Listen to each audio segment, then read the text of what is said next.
1947 15 August నుంచి 2014 వరకు దాదాపుగా 67 సంవత్సరాలు 14 మంది ప్రధానమంత్రులు చేసిన అప్పు 55 లక్షల కోట్లు.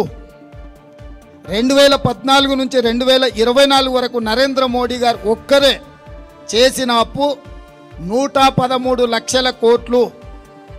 14 మంది ప్రధానమంత్రులు చేసిన అప్పు కంటే ఒక్క నరేంద్ర మోడీ గారే మోర్ దాన్ డబుల్, రెండింతల అప్పులు చేసిండు.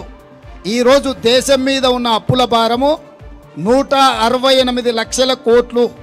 168 లక్షల కోట్లల్లా 55 లక్షల కోట్లు 14 మంది ప్రధానమంత్రులు అప్పు చేస్తే 67 సంవత్సరాలు నరేంద్ర మోడీ గారు డబుల్ ఇంజన్ సర్కార్ ఎంత వేగంగా పరిగెత్తుతుందంటే 10 సంవత్సరాలల్లా 113 లక్షల కోట్ల రూపాయల అప్పు తీసుకొచ్చి ఈరోజు అప్పుల ఊబిలో ఈ నయా భారతాన్ని మొత్తము తాకట్టు పెట్టినరు. ఇట్లా ప్రతి రంగంలో పోర్టులు కావచ్చు, ఎయిర్పోర్టులు కావచ్చు, జాతీయ రహదారులు కావచ్చు, లేకపోతే పబ్లిక్ సెక్టర్ యూనిట్స్ నవరత్నాలు కావచ్చు, 60 లక్షల కోట్ల రూపాయల ఆస్తులు ఆనాడు కాంగ్రెస్ పార్టీ సృష్టిస్తే వీటన్నిటిని కూడా కార్పొరేట్ కంపెనీలకు 6 లక్షల కోట్లకు తెగనమ్మేసిండు.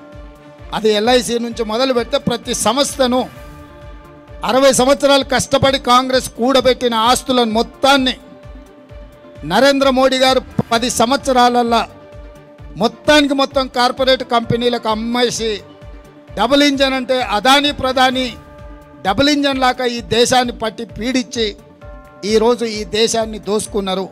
ఇవన్నీ చార్జెస్ ఈరోజు భారతీయ జనతా పార్టీ మీద, నరేంద్ర మోడీ గారి మీద సూటిగా కాంగ్రెస్ పార్టీ ఆరోపణ చేస్తుంది.